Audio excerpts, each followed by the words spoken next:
It's been 13 years since Desmond Miles brought us Altair through the Animus, and Assassin's Creed is still a household name in the gaming community. While we have come a long way from the original in terms of gameplay and graphics quality, other areas seem to have been muddied during the years. Many times through the course of this game, I honestly forgot that I was even playing an Assassin's Creed game. Ubisoft has seemingly put the story of the war between the Assassins and the Templars into the background, with each game seeming to have its own story at this point. No longer do you have to worry about desynchronizing if you are detected.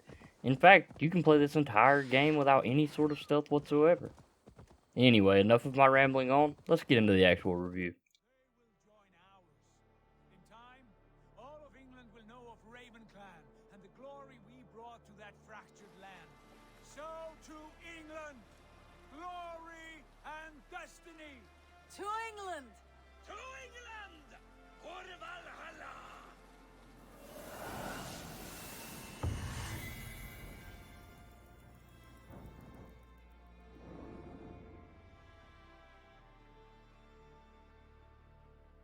If you object, I understand.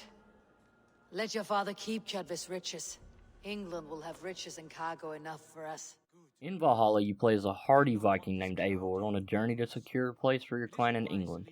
You can play as either the female or male character with no real difference in the storyline, whichever one you choose, that I could see.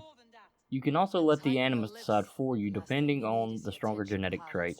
I did find myself using the male Eivor more often than the female, simply for the voice acting. Unlike in Odyssey where Cassandra's voice was full of emotion and life, female Eivor's voice reminded me of a southern woman who had been chain smoking for the past 40 years.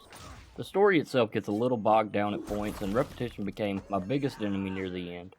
I have put nearly 70 hours into the game doing main quests, world events, artifact hunting, and so on. There were certainly entertaining parts to the story, with several events making me laugh, such as the little one-man island where he was the king of what was basically a sandbar.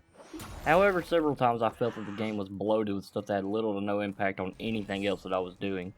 So much so that there are several areas of the map that I've never been to and don't feel the need to ever go to. All that being said, the story isn't bad by any means, just expect a few slow spots. While the story has some issues, the gameplay is pretty wonderful. Graphically, the game is stunning. From snowy mountains to wide open fields, the game pulls you into its environment constantly. So many times you will catch yourself just kind of looking around and taking in the scenery of everything. Whether in Norway or England, everything in the wild just feels alive. You might find yourself doing as I did and watching deer run through the woods. Inside the towns, everything makes you feel like you're walking through the Middle Ages, from the markets to the houses, all the way to the churches. All of the NPCs that populate the game makes you feel much more immersed in the world around you. That's not to say that the game is without its bugs though, or glitches. There were a couple times where I couldn't complete a mission because it just wouldn't let me, said I wasn't anonymous or something of that nature. There's also the time that I walked up to a guy who was sweeping.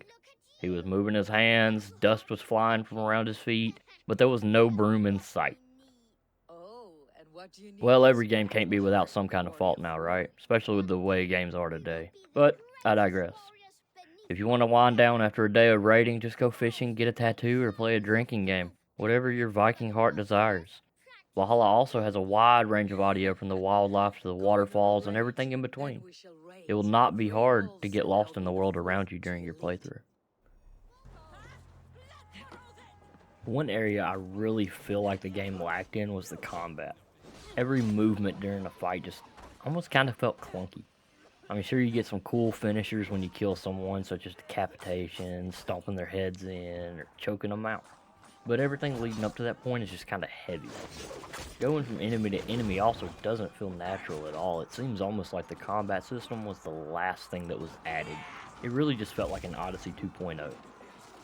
On the other hand, the abilities and skills you learn from collecting books of knowledge and through leveling your character are fairly cool. There's nothing like watching your character throw several axes at different enemies or calling on a wolf to come and take someone down for you. The leveling system for your combat abilities, along with the health and other buffs, is a real nice approach for Valhalla. Instead of having different tiers as we've seen in past games, they've gone more into a Skyrim type direction, where you branch skills off of one another. Sadly, overall, the combat was, really one of my least favorite things about Valhalla, though. All in all, Valhalla is a fun game in itself. Is it a pure Assassin's Creed game? No. But then again, neither was Origins or Odyssey. I honestly feel that without going back to having an actual assassin as the protagonist of the series, Assassin's Creed may have run its course. But these are all just my opinions, which you may agree with, or you may not. Let me know in the comment section below. So the real question is, should you buy Assassin's Creed Valhalla?